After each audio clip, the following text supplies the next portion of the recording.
Hey, welcome to Bluejay Banter, sponsored by West Pacific Dental Group and Infusion Brewing Company. I'm Tim Kruger, along with Ross Ferrarini, joining you here live from Let It Fly, the Let It Fly podcast studio here in downtown Omaha.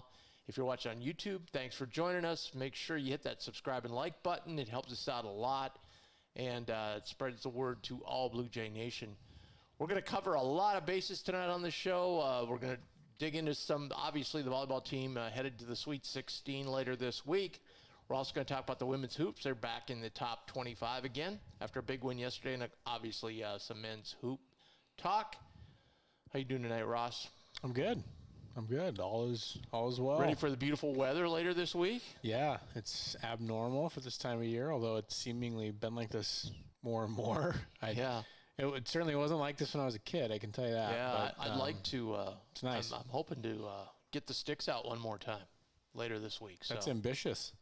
Well, 60 degrees, you know. Course even open? Oh, yeah. Yeah. Wow. T-sheet's full. Well, I mean, that's just, there are some serious golf sickos out there. You might be one of them then if you're looking to play. But it's 60 degrees. I just figured it's already snowed. I just figured that most courses would be like, we're done. I don't care if it gets nice again in December. We're done. The almighty money. Yeah, that's true. And, like I said, the T-sheet's full, so, hey, I don't know. I kind of hung it up, but, it's such a nice day. Get out, get some fresh air, get some exercise. Why not?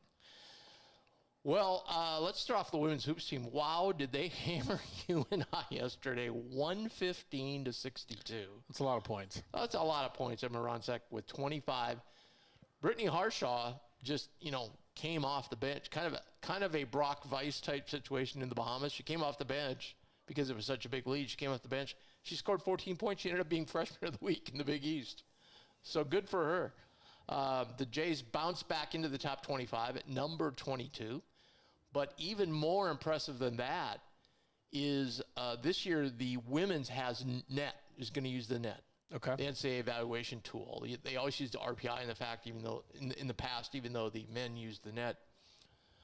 So the first net was released today, both for men and women. We'll talk about the men's later on. But the women came in at number 13 in the country, 3 spots ahead of UConn.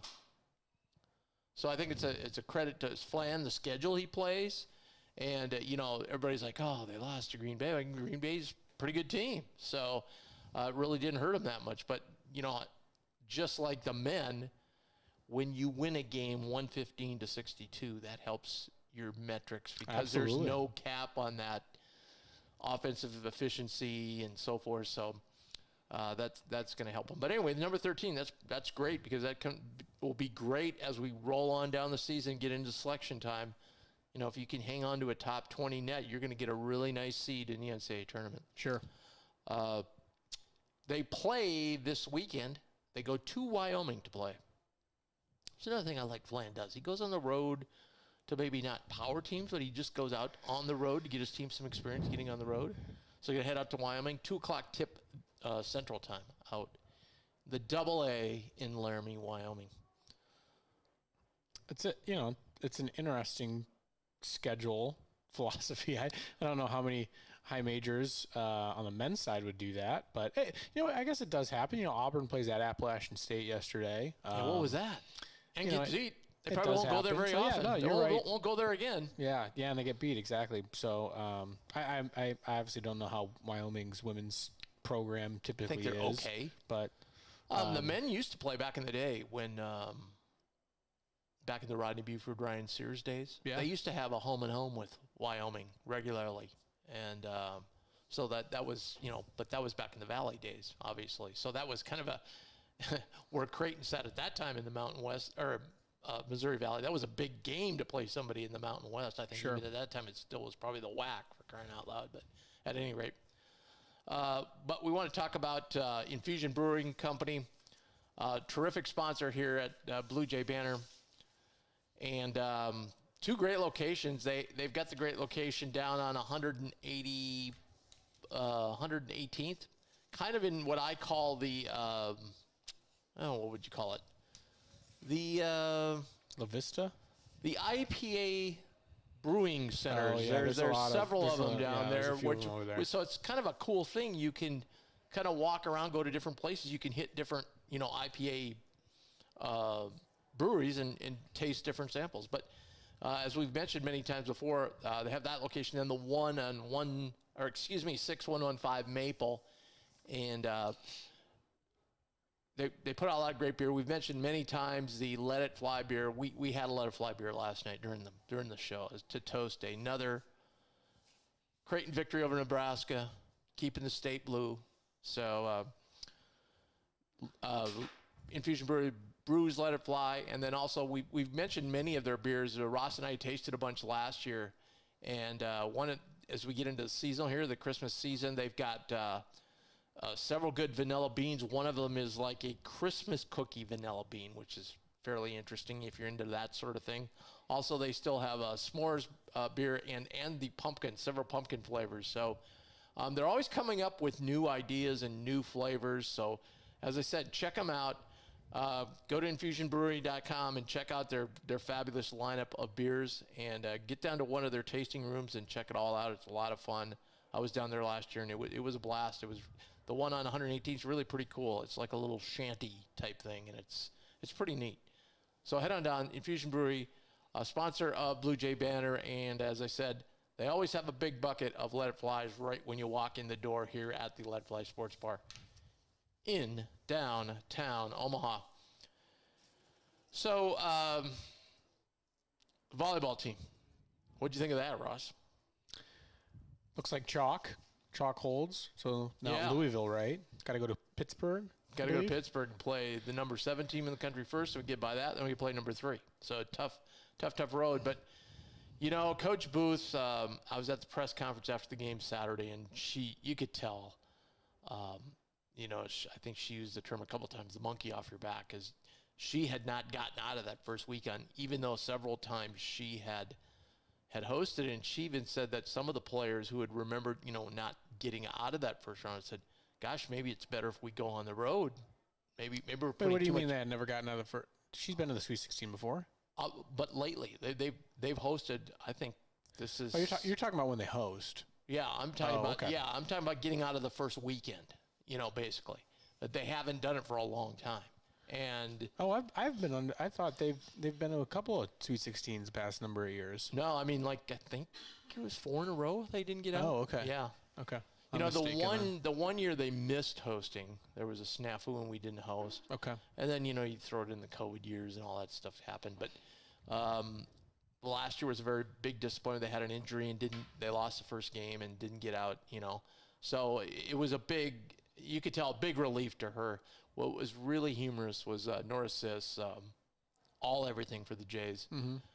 Somebody asked her a question. Well, how do you feel about getting the monkey off your back? And she turns to Coach Booth and goes, I don't know what that means. Like she didn't understand the Coach phrase? Booth goes, man, I think we're getting old. She didn't get the phrase? She didn't have a clue what it was. So Booth is quickly trying, you got over the hump. That's funny. Yeah, it was funny. And she's like, you know what? I'm just really happy. That's all I got to say. But it was a big win. They didn't play particularly well the first night, but still won. Colgate gave them everything they wanted. They had some great players at the net. But Booth mentioned in her post-game conference after that match that a lot of balls were hitting the floor. I want to tell you, against Minnesota, they were digging everything. It had to be frustrating Minnesota because they were just a great job. And Kendra Waite, just unbelievable the way she sets. And Nora Sis is just, man, can she, a lot of times they'll go for the spike and it'll go off a player's hand or go out of bounds. Nora Sis hits it and they try and return it. It goes 20 rows up into the stands. I mean, that thing is coming like a rocket. And the way she's playing right now, I tell you, it's going to be interesting. So they play at noon on Thursday on ESPN2. Oh, great. All the matches are either on ESPNU or ESPN2. And people are like, well, wait a minute. How come they're playing it, why is it on the middle of the day? Well, they're doing it that way so they can show all the matches, which I think is pretty cool. Yeah, absolutely. On national TV. So I think Nebraska plays like in the afternoon too, and somebody's saying, how can you have the #1 overall seed play during the day? And I go, well, just like the NCAA basketball tournament. I mean, there's a lot of sports on this time of year that need to be taken care of, adequately. Yeah, and this is the perfect day. There's really not, other than the nighttime NFL game, there's really nothing going on, and not much college basketball this week because of finals. Yeah. So it's a perfect day for them to get to showcase volleyball. I don't understand. I mean, it's not like women's volleyball is on, one of the primetime networks every, day of the season. I don't understand, what the people, the frustration is. People probably have to work and they can't get off to watch it. Anymore, you can stream it on your phone or something. Right. It's nobody works, do they? Everybody works at home. Everybody, what? This time of year, nobody works. That's for sure. So at any rate, it was a great third set. First two sets, they took care of business. The third set, Minnesota jumped out, and I thought, okay, Minnesota's too good to sweep. So this is natural. They're probably going to lose the third set here. Let's see if they come back in the fourth. They had like 4 or 5 set points that they fought off and eventually won 29-27. Great. I mean, that last 15 minutes, everybody was standing. It was so loud in there. Kendra Waite made the comment. She goes, it was so loud I couldn't even hear. Booth is yelling stuff at me. I can't hear a word she's saying. And, it was so loud in there. It was a great crowd. Third all-time. They had the 4th all-time crowd and the 3rd all-time crowd in Sokol Arena history over the weekend. So, Good. Yeah, packed house. It was a great atmosphere, and congratulations. And, let's see what they can do. Obviously, it will be tough if they do beat Louisville and Pitt holds. They'll be, on the true road game to go to the Final Four. Yeah. Which would be obviously a great feat for the team because they have never made the Final Four. So, again, that's at noon. I'm sorry, that's noon Eastern, 11 o'clock Central Time. So, perfect lunch. Take a long lunch. Watch Creighton take on Louisville in Pittsburgh at 11 a.m. on ESPN2 on Thursday. We've got a lot to talk about with the men, but before we do, I just want to talk about West Pacific Dental Group. They're my dentist, the dentist of Bluejay Banter, and our title sponsor here on our show, and we're very appreciative of Dr. Robert Hogan and his entire staff for sponsoring our show. They're committed to providing you and your loved ones with exceptional care in a compassionate and friendly atmosphere. Located right here in Omaha, obviously. They're known to be one of the best dental care offices in the area. So, they get tons of compliments. I just feel so great when I go in there because they really take care of your total dental health and really involve you in the process of what processes they would recommend and how you feel about it and what you think is best for you. So make sure and give them a call today, 402-697-0765. That's 402-697-0765, West Pacific Dental Group. You'll be glad you called them. What was your thoughts about the game yesterday? I'm surprised you didn't lead off with the game yesterday. Well, you had too much to talk about yesterday. We wanted to touch all the other bases, and then I knew you'd have about 20 minutes, so I wanted to give the floor to you. There's not 20 minutes to give on that. It was just a complete and utter dismantling. I thought, obviously I thought Creighton looked good. I thought Nebraska was really poor defensively, which is a little bit shocking because they had really progressed in that area over the past season. But gosh, we really made them pay for a lot of mistakes on the defensive end. I thought we really got into the teeth of their defense and kicked out to shooters and found open guys. And, obviously it helps when you're making jump shots too. But, yeah, big time win. I certainly, it was a close game for the first, 10 to 12 minutes of the game. I thought, this might be a good one, going down the stretch here. And then we really kind of caught fire. And then obviously the huge swing with Ashworth, which, by the way, I thought that was a really bad call. On the three? I'll gladly take it. What? Well, they changed the rule. You can't lean into the defender. Watch the play again. I have watched it multiple times. He went up to lean in, but the guy backed into him. He was not in legal guarding position. That's what the referee said.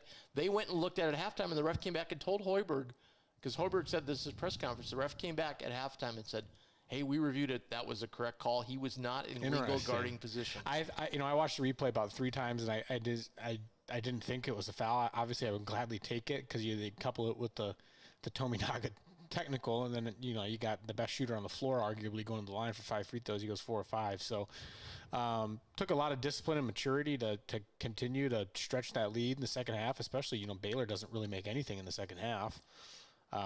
But Zach pointed quickly out when we walked in here yesterday that he was 0 for 7 in the second half. Well, yeah. Things come back to the norm, don't they? Yeah. I mean, law of averages a little bit. He was really, really hot in the first half, but it's interesting. It's really, as when you do your bracketology, this is a really hard time of year, to accurately assess teams because we just don't have a large enough sample size yet. And I think Nebraska was a kind of a perfect microcosm of that. You see the record, but then you see who they played.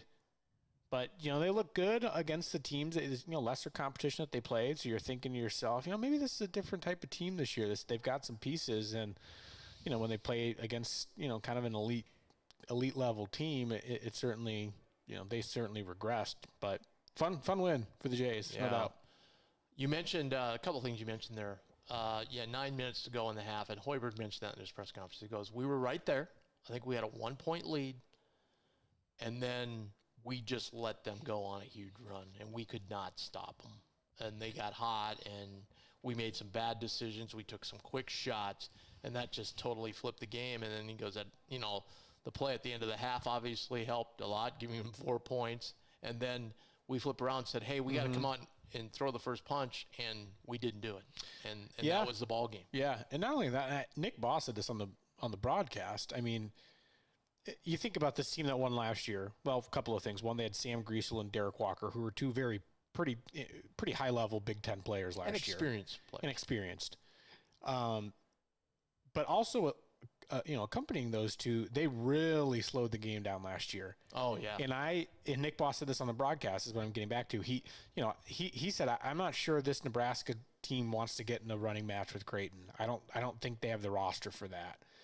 And I thought he was right. There was a lot of times where they wanted to get out and go too, and it was just kind of playing, the way the shots that we were getting, just into the teeth of the defense that we were getting. It just didn't lend itself, I think, to them. I don't know that they have the pieces there. They have the outside shooting to get out and run and kind of keep up like that. So yeah, interesting outcome. I don't think I had basically a 30-point win on the bingo card, but we'll take it. Well, and there was one point in the game. I think Nick brought up that Tommy was just gassed out there, and they couldn't get him off the floor because there was not a stoppage in play. Yep. I thought we did a great job with him, and I think we kind of set the blueprint for other teams like with him. Just got to get him off that 3-point line. Let him go into the lane. If he can hit that 15-footer, you got to live with that a little bit. But eventually, guys don't feel, other than maybe Trey Alexander, we don't see many players that feel comfortable shooting that shot. Yeah. And once they get in there, they're almost like they either want to, once they get off the 3, they want to go all the way to the hole. Now, Tommy doesn't do that, but I thought that was a really good strategy. You could tell Hoiberg I listened to his post-game this morning, and you could tell without saying it, he was just like, they got out-strategized, they got out-coached, they got out-played. It was just a total defeat, and he brought up the thing that Mac brought up, and I think he even mentioned Mac's name. He goes, Greg says this a lot, and it's so true. Some nights, ball doesn't go in the hole. And tonight, it didn't go in the hole for us. Yeah, that certainly, all those things. I don't think Nebraska played very well. Obviously, their strategy defensively was poor, and they made a lot of mistakes. But, to your point, they didn't make any shots either. Yeah. And obviously, they had some looks. Yeah, they had some looks. Obviously, we know that all too well against, Colorado State that happened. And right. I think it's Fran Fraschilla that has always kind of said this. If, you give it a sample, a good team, a sample size of about 30 games, 20 of them define are basically who you are. There's going to be 5 outliers where you play out of your mind well, and there's going to be 5 big duds. And that was probably one of Nebraska's big duds. Yep. I think that's so true. And I've always said that too. And it's obviously how you do in those 20, but it's also how you do in those 5 duds you have. Yeah. Can you win a couple of those? Right. Like I think to the casual fan, they see that outcome yesterday and they're like, oh my God, Nebraska's terrible. They're going to, are they going to win the Big Ten? Absolutely not. Are they going to finish dead last? I'd be stunned. You know what I mean? Well, Minnesota looks like the worst team right now anyway. But, to your point about down the road and so forth, you mentioned Nebraska. And that's what I was looking at before the game yesterday. I also looked at TCU because TCU nipped Georgetown. And they shouldn't have. Yeah. And it was a game I thought Georgetown was going to win, actually. And I looked at it and I said, God, TCU's undefeated. And I looked at, oh, my God, Nebraska's played nobody. TCU's really played nobody. Right.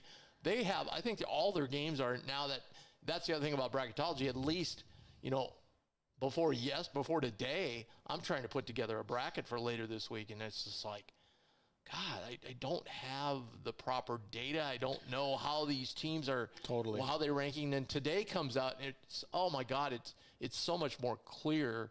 You can at least see. You're talking about the net rankings? Yeah, when the net comes out, you can see, okay, well, that wasn't a bad loss. Colorado State, for instance, 7th in the net. So now that looks like a really good loss. At the end of the year, I said this. I've said this for 2 weeks, as you know, since we've played them. Colorado State will end up, if we lose to about 7 teams in our league, any one of 7 teams in our league, that'll end up being a worse loss than Colorado State. Right. I firmly believe, because I think either them or San Diego State is going to win the Mountain West. So but Mountain West again's loaded. Nevada and New Mexico are both. Nevada and New Mexico look good too. Yeah. But to your point, we just kind of talked about it too. The scheduling. This is a really hard time of year to figure teams out. Georgetown loses at home to Holy Cross. Holy Cross is like 2-8. They have gotten boat raced by everybody that they've played. They just played our former assistant, Coach Sellers, in Central Connecticut the other day and lost by double digits at Central Connecticut, who love Coach Sellers. They've struggled the past couple of years. Right. So it's a really hard time of year to figure some things out. We just mentioned Appalachian State beats Auburn. Kentucky loses at home to North Carolina Wilmington. Shocker. Southern wins at Mississippi State yesterday. There's another team that didn't play anybody and was undefeated now. Well, Southern's not that good, but now they've lost 2 in a row. It's just a really tough time to figure out teams right now. And it's kind of weird, remember last year about the Maui thing, what they call the Maui hangover or whatever? Maui hangover, yeah. And I was like, I'm just going to keep an eye on that. And sure enough, Purdue comes back and goes to Northwestern and loses, Well, I'm not saying Northwestern not a bad team. Looked really good. I watched most of that game. It's tough to win on the road, but still, that played into effect. I monitored that a little bit too. LSU played at Syracuse, who has to probably travel the furthest of anybody in America coming back from Hawaii. And that game was basically a pick 'em, and Syracuse beat them pretty good. Yeah. Then Marquette loses at Wisconsin. But again, it's hard. Wisconsin looks pretty good. Northwestern looks pretty good.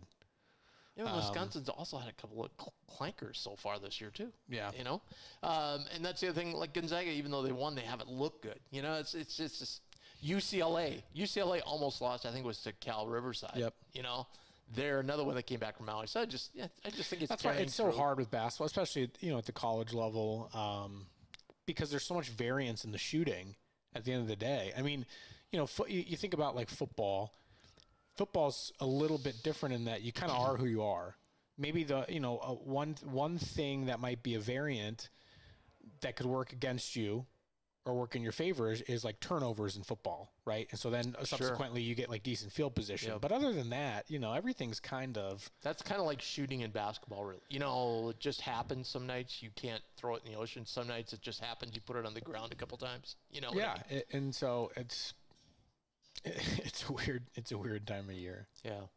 But that's makes it more important, like these Big Ten, and I think the ACC's had some games, and you play some conference games here, and it's almost like, oh, well, they're conference games, and you're not really thinking about the fact that this conference game in early December means just as much as the one in late February, on the record. And it's kind of almost unfair. At least the Big East, we start the conference play and it kind of overlaps Christmas, but at least we just go right back into more Big East play. We don't go back into non-conference. There's a couple teams. There's some incredible non-conference games coming up here in the next week or so. Some of these teams, I'm just like looking at their schedules going, my goodness, Villanova. How about UConn? Yeah, UConn plays North Carolina at the Garden tomorrow. Yeah. Villanova plays UCLA. I mean, they've had a tough schedule. They just can't beat anybody in the Big Five. I mean, Villanova is the epitome of what we've just been talking about for the past 5 to 10 minutes. I mean, you're talking about a team that can't beat any of the other big. They finished dead last in the Big Five, which they are far and away the best program of the Philadelphia Big Five schools. But then they handily win Atlantis. So it's interesting. UConn. Did you watch UConn Kansas? I'm assuming. I saw just the end of it. What an incredible game that was! Incredible atmosphere. I got to give. You know what? I know it's. We want to, as Creighton fans, and he's an easy target because of sometimes his antics on the sideline. Danny Hurley.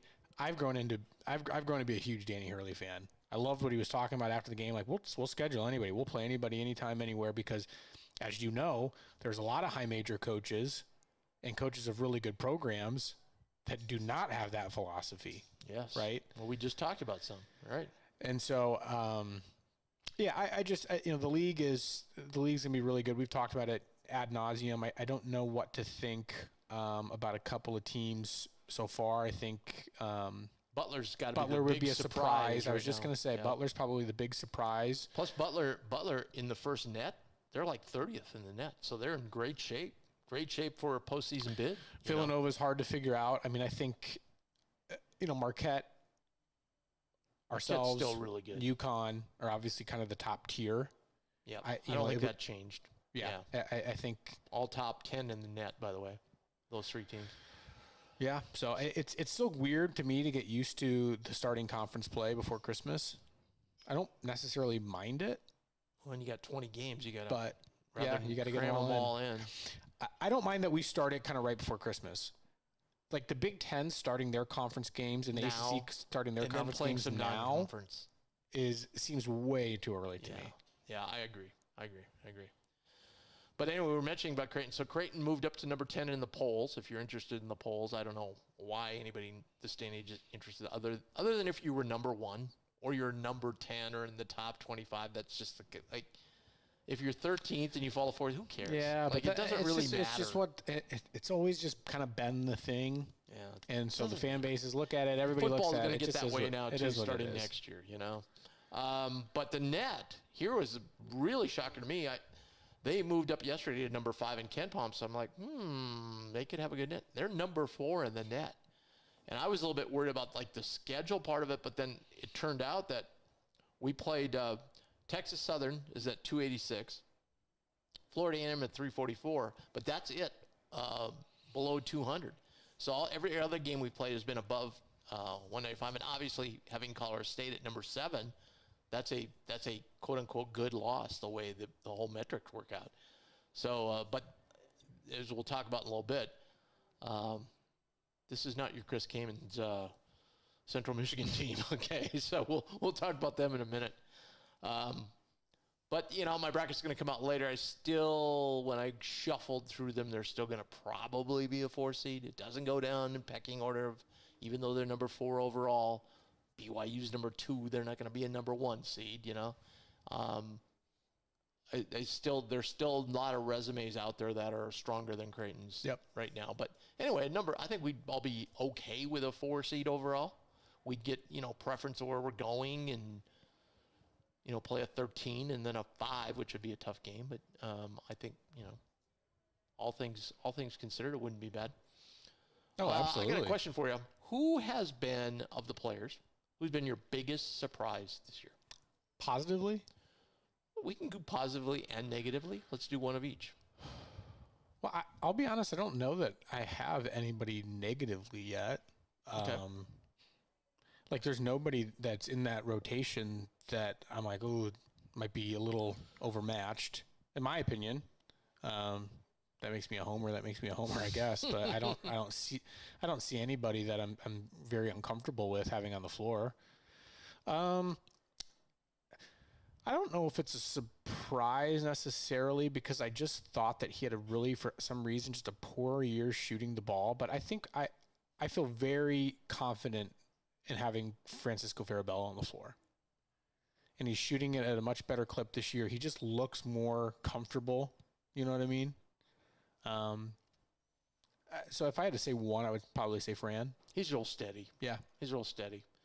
By the way, I wanted to mention to you yesterday. So, you know how we always have the unsung hero, and gosh, it's Fran or it's Fred, basically. Yeah. And once in a while, Trout, right? And it was just like, or maybe God, Mason. So Josh came up with a kind of a new, where you take part of a guy's game off and make that the unsung hero. So yesterday he did it with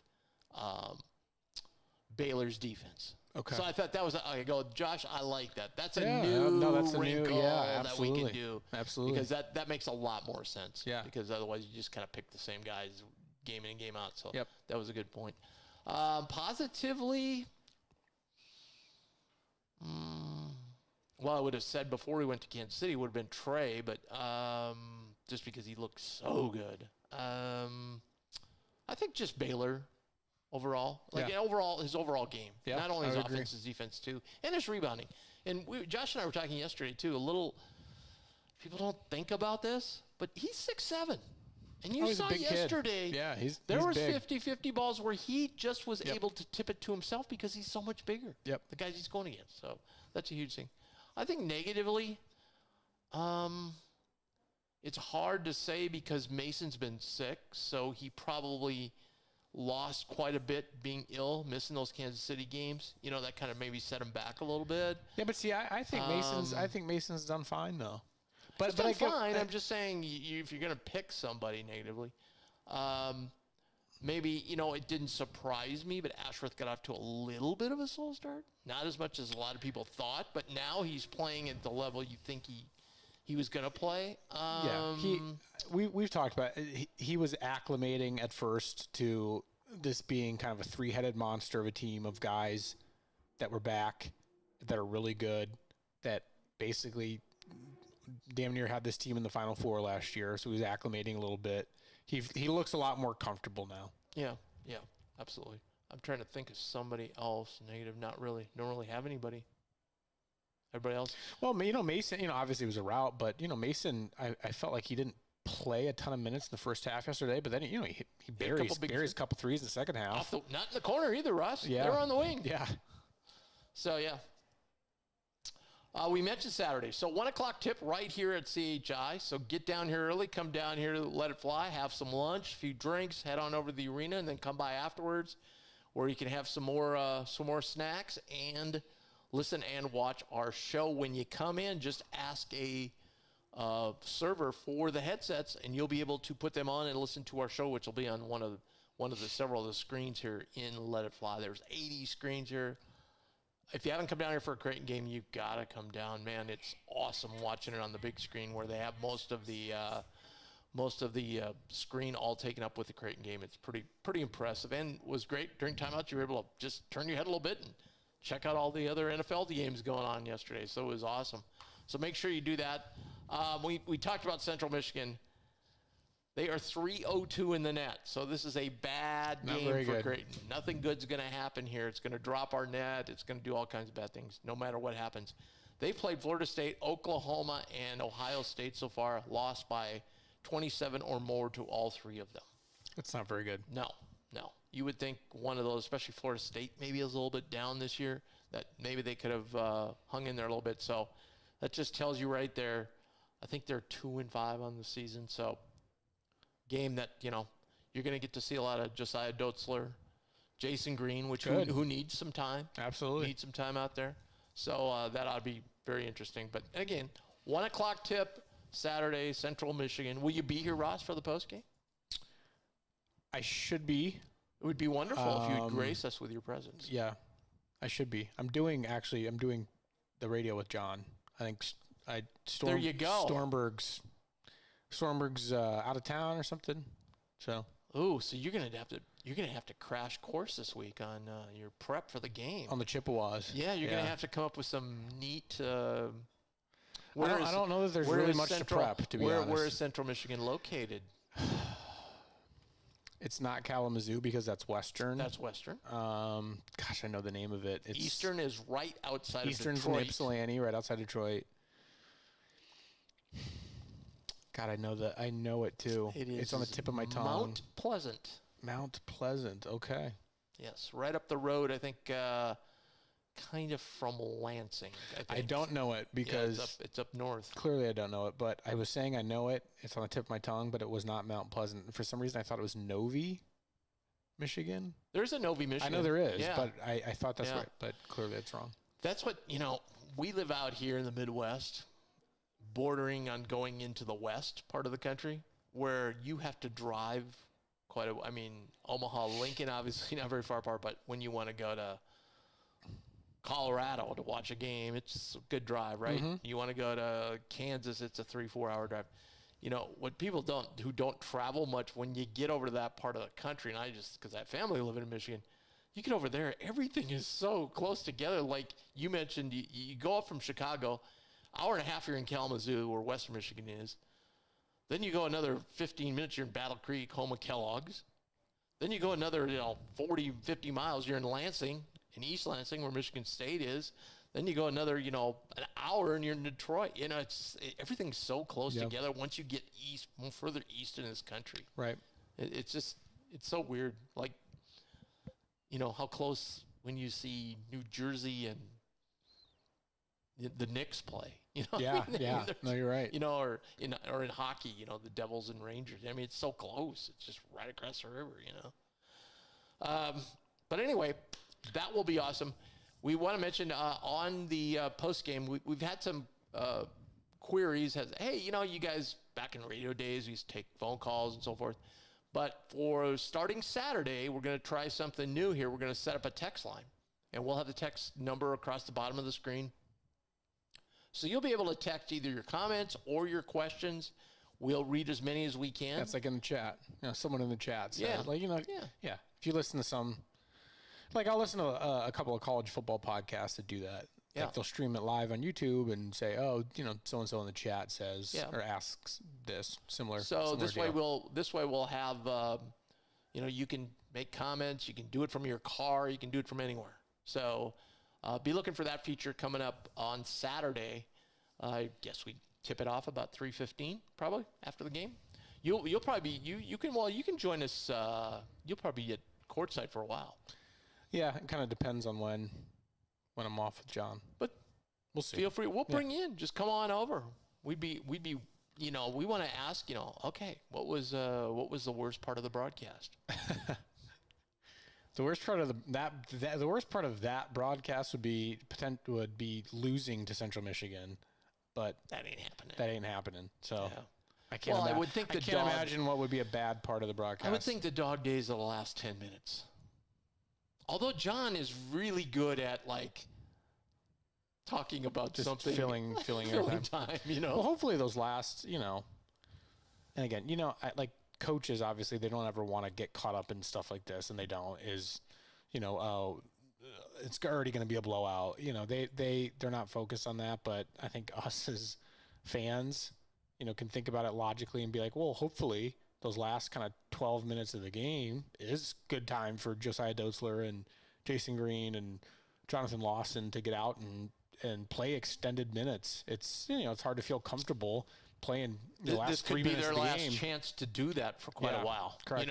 Maybe a DePaul game or something, but other than that, and then foul trouble, we could need them all of a sudden. So they've got to stay fresh and active and get experience out there. Hey, what'd you think of, completely switching gears, but before we end, what did you think of the playoff reveal? It was just a really tough call. I mean, people are all up in arms, but it was a tough call. Who are you going to leave out there? It's a tough call. I think it's just such a tremendous disservice to Florida State. You can't. Why? What do you mean why? Because they went undefeated. They won every single game. Sucks, but they didn't play anybody. But that Alabama team, they boat raced an LSU team whose quarterback is going to win the Heisman. Their quarterback is out. Their quarterback was a huge part of that But team. they're going to have their second. I agree. But they're no different in the NCAA tournament. But they're going to have the second string. They were going to have the second string kid back who showed a little bit more life than the third string kid. I just the Alabama team. I know people hate Alabama and they don't want to see Alabama in it, but the whole process the SEC is the number one conference in the country. Flawed. But they weren't. The SEC wasn't that good this year. If you want to argue that, you know who got screwed? Ohio State. They lose a close game to the best team in the country. That was it for them all year. That was it for them, and they weren't even considered. Well, the whole thing is flawed in the sense of, okay, so then the committee basically says, all right, well, we're thinking we're going to take the 4 best teams. Well, if that's the case, like, is Georgia really not one of the 4 best teams? They take the 4 best teams. Their top criterias are conference champions. Florida State, how you did head to head. Florida State didn't do anybody head to head. Texas had the card over Alabama. I have no issue with Texas getting in. Yeah. So if you're putting Texas in, then it comes down to Alabama and Florida State.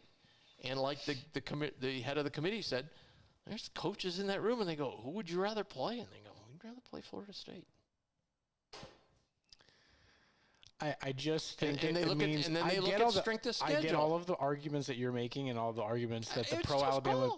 I'm not losing sleep. It almost no, neither am I. But it renders the regular season and the games played almost useless. Then no, it does, because otherwise, what's the point in going undefeated and playing a huge SEC opponent in the non-conference and winning handily? What about who was undefeated until they lost in the championship? Anyways, I'm excited. There was somebody undefeated in the smaller conferences. Then you're going to go there and go, well, they're undefeated. Let's say Tulane went undefeated. Then shouldn't they get in the playoff? They're undefeated. Yeah, but you can objectively say that Florida State's playing an ACC schedule is way better than Tulane playing an AAC schedule. ACC wasn't very good this year, though. But neither was the SEC. North Carolina let that conference down, frankly. But neither was the SEC. I mean, Alabama. But it was better than the ACC. You're talking Florida State beat the 3rd best team in that conference. And that's debatable. You could throw Missouri in there. Missouri is pretty good too. So what do you say that Alabama? So they beat the 3rd or 4th best team in the conference, and that's what they're hanging their hat on? I mean, the fact that Alabama needed an absolute prayer. I get that. Totally. To beat an Auburn team that got boat raced the week prior by New Mexico State. They got it done. You could probably go back in Florida State and find breaks that they got throughout the season too. But the best thing is subjective, though. Like, that Florida State defense, I would argue, is as good as any in the country. Here's the deal. 25 years ago, I said, here's how college football should work.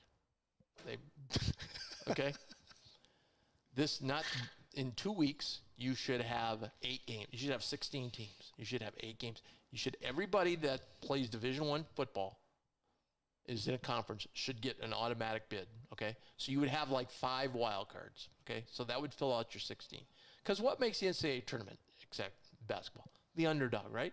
So you might have a Arkansas State playing Oklahoma, and they might have a chance to upset them. We're finally going to a variation of that next year. But I would have home sites the first weekend on Friday night, Saturday, Sunday, play them off, okay? Then those 8 teams, you play the big 4 bowl games right on New Year's or the day after or day before. The Rose, Sugar, Orange, Fiesta.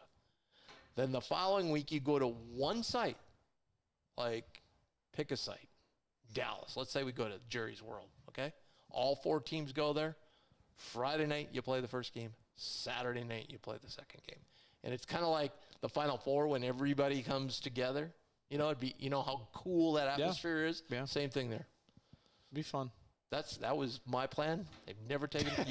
You could have the first person to think of that. This wouldn't be the argument. I had it before anybody. A lot of people come up lately, but you wouldn't have this. You wouldn't be worried about this. You'd be arguing over, is LSU or flipping Penn State who should get in those teams. There's always going to be an argument. Next year, it's going to be different. Going to be better. But, obviously there's going to be, next year there's going to be, then these huge arguments on like the 11-12 line of, oh my God, I can't believe Penn State got in over Clemson or whoever. But how the big difference arguments are there when the last team gets left out of the NCAA basketball tournament? Right. But the difference, and I will say this year with like everybody wants to lambast like the 14 playoff thing. This year was probably the most unique one they've ever had. It was a lot easier of a call. Usually they're very easy, really. This year was just a weird year where it was not an easy call, and so now it's obviously amplified. And usually you're battling with 1 or 2 lost teams getting in that last spot. It just so happened this year you had a team that went on a tremendous roll, Texas, in that mix, with Alabama, who then just beat the #1 team in the country, who then, this doesn't have, if Georgia wins a game, this isn't an argument. Yeah. Yep. So, I agree. Well, would it be, though? Then it would have been Florida State and Texas. Then would you still have been upset? See, you still would have been upset. Because Oklahoma or Texas kind of lost on a flukish way to Oklahoma. So, anyways, I don't care. We're off topic. I don't care. We're way off topic. We're way over time, too. But, hey, thanks for joining us. If you're watching on YouTube, again, hit that subscribe button. It means so much to us. If we've got some sponsors out there, potential sponsors watching us, hey, send an email to bluejaybanter@gmail.com. We'd be happy to get you included in part of this show so we could go ahead and promote your business and or industry. Thanks so much for watching. We'll be right back here Saturday after the game for another post-game show live at Let It Fly.